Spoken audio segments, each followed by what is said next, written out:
can I just say before this video starts, you guys are in for an absolute treat. And you also know it's serious because I've chucked my mic on, that way the audio is crisp and clear. Today, I'm gonna go down and break down my last training block that I did, including my gym sessions, my sprint sessions, my track sessions, how I spaced them out, what I did. And you can also copy these for free based on this. So make sure you watch the end. These are the exact systems that helped me get number 2 in Australia. And I have still been improving since then, so stick around and let's get into the video. The first thing I'm going to break down for you guys is going to be the gym sessions, because I feel like gym is one of the most important sessions for the structure and the layout of the week. I've set my 2 gym sessions up per week.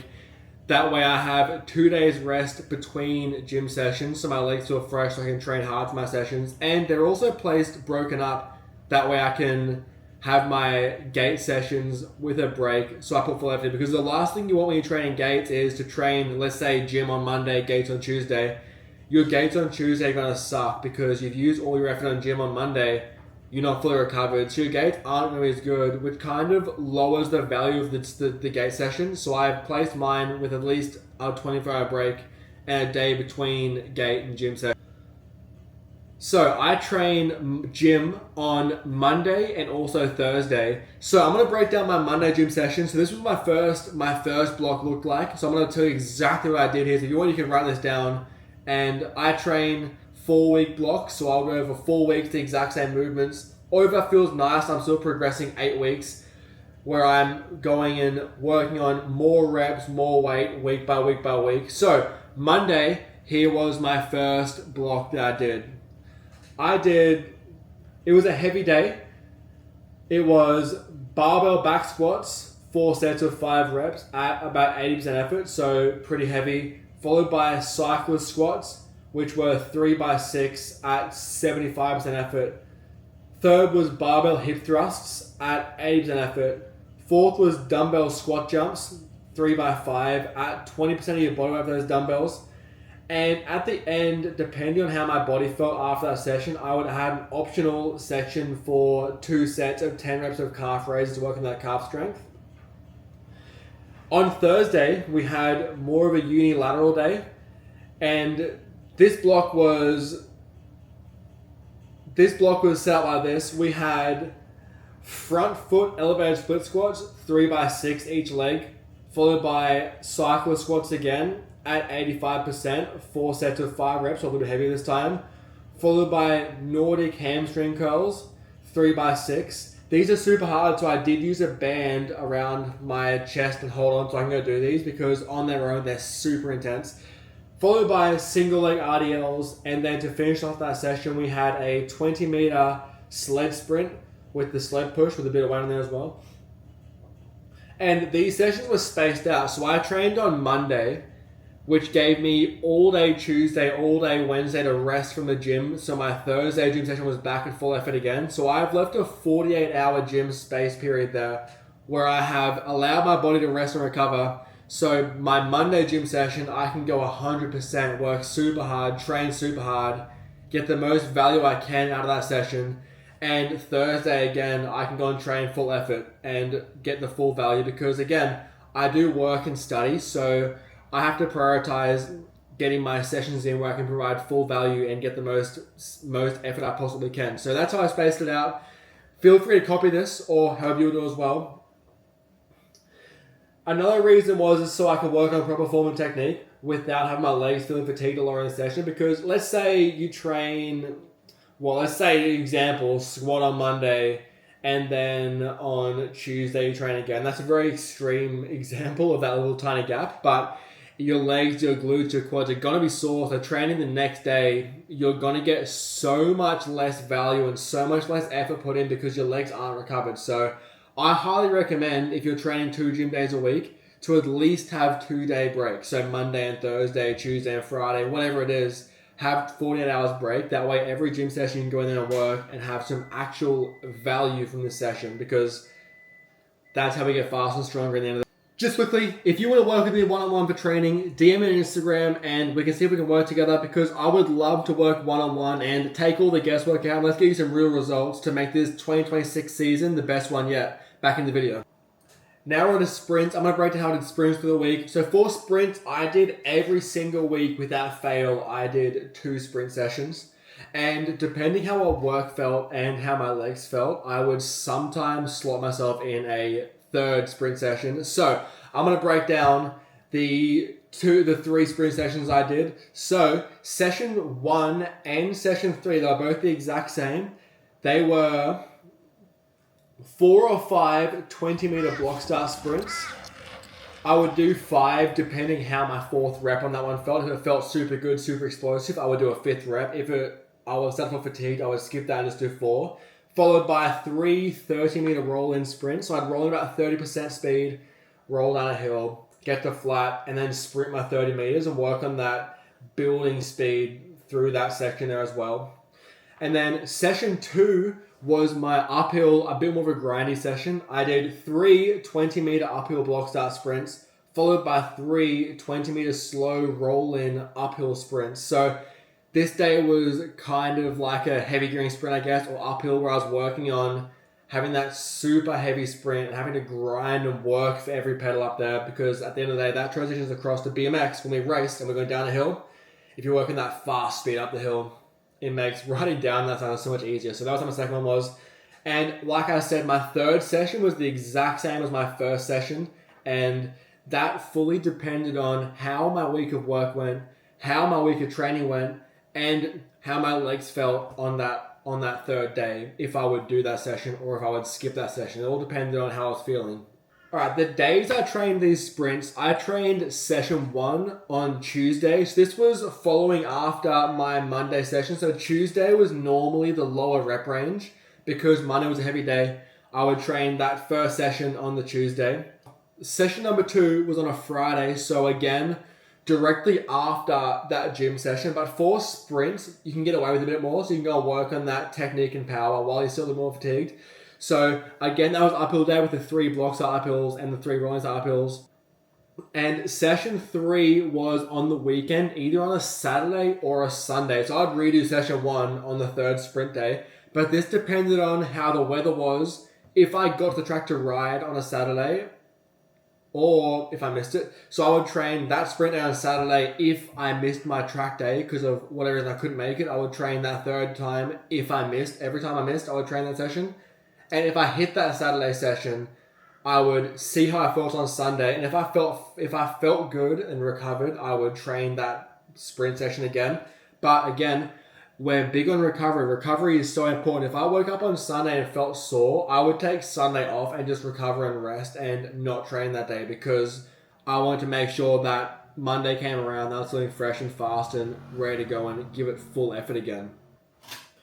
Alright, let's bring into the track session now. I feel like this is super important because everyone knows to work on gates, and I see only, when you go to the track and everyone's only riding the gate, no one even thinks of the track. So I trained guaranteed, or almost, let's say 90% guaranteed 2 track sessions a week. I would have 1 track session where I'd focus on gates and gate the first turn. And then I'd have 1 session where I'd focus on track speed and track fitness, which is a super important thing. We'll touch on that soon.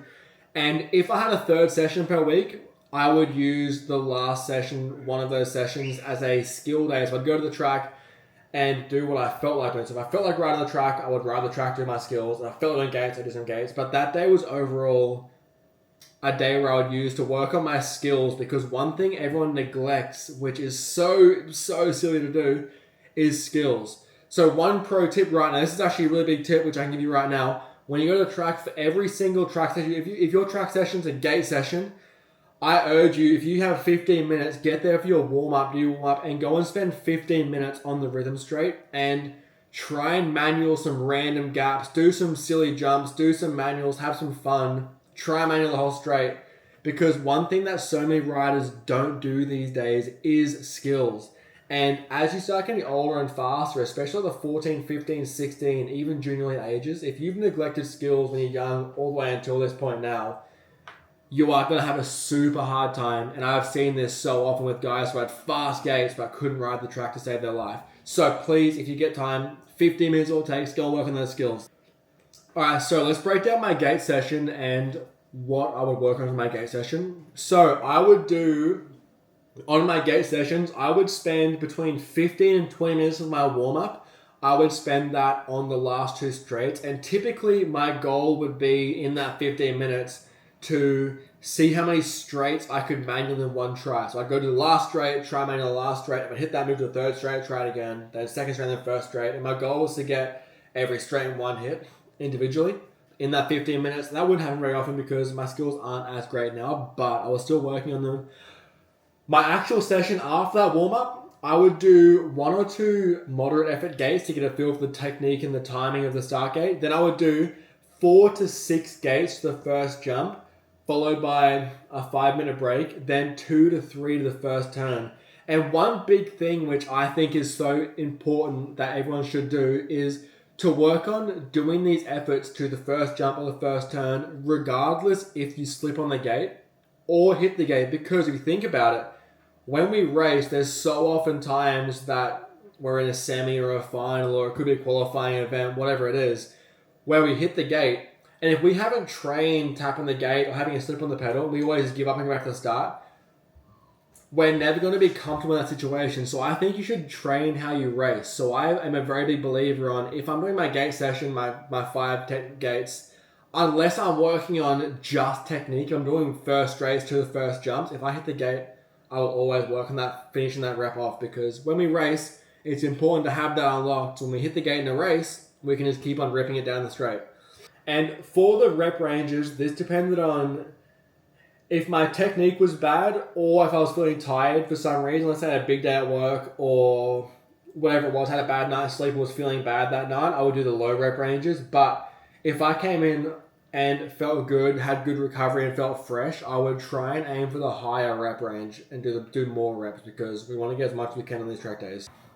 Alright, session number 2 is our track speed / track fitness day. They both go hand in hand.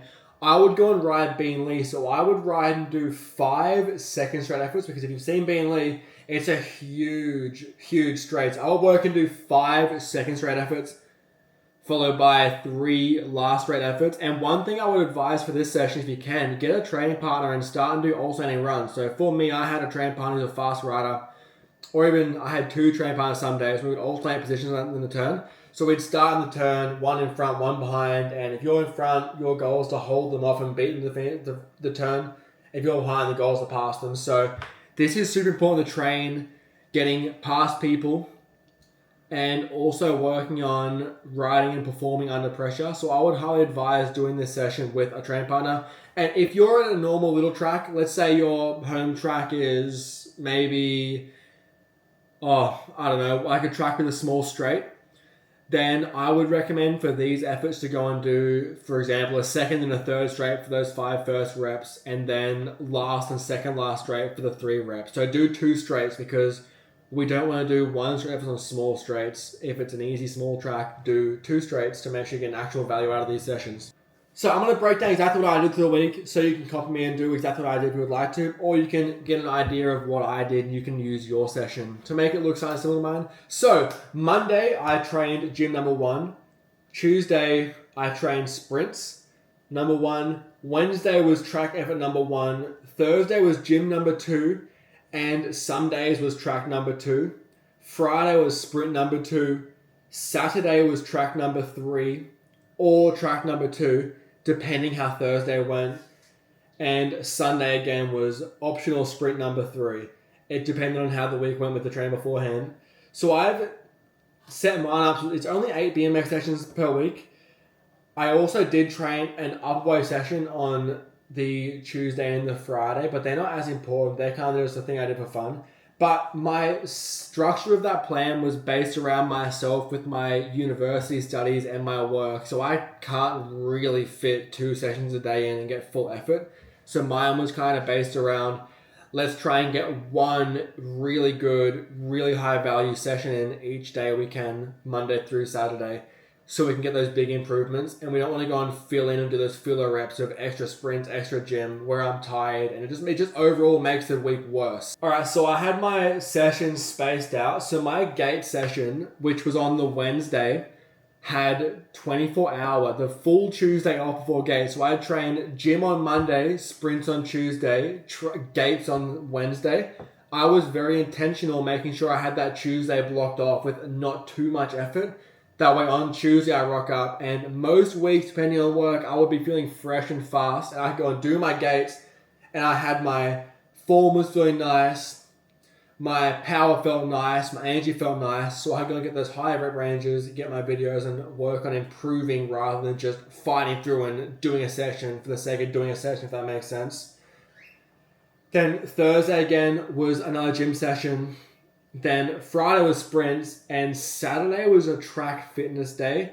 So by this time, most weeks, if work was big, I would be a bit sore because I just trained Monday through Friday pretty hard and Saturday. But Saturday was a fitness day, so it's not as important to be full energy for that session. But still, we want the structure done, so we're getting the most value we possibly can for each session, because obviously, unless we're full-time athletes, which most of us aren't, and if you're watching me, your goal is probably to be a full-time athlete, but we probably aren't there yet with school or work or commitments. So we want to make sure our sessions are spaced out so we can get as much value as possible. We can't get 100% every single session because we have other commitments. We can't just have a nap every day and sleep.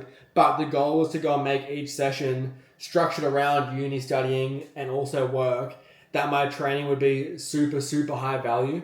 And with more time, maybe I would have done more sessions. And if I was to coach you, maybe I would have given you more sessions, depending on how your week structure looks like. But I didn't have that luxury, and I've built my sessions around my week and how I can provide the most value as I possibly can. So thank you for watching. I appreciate it. Make sure you like and subscribe. Let me know in the comments if there are any other videos you'd like me to make. I hope you enjoyed. I hope this video gave you some value. I will see you in the next one. Peace out.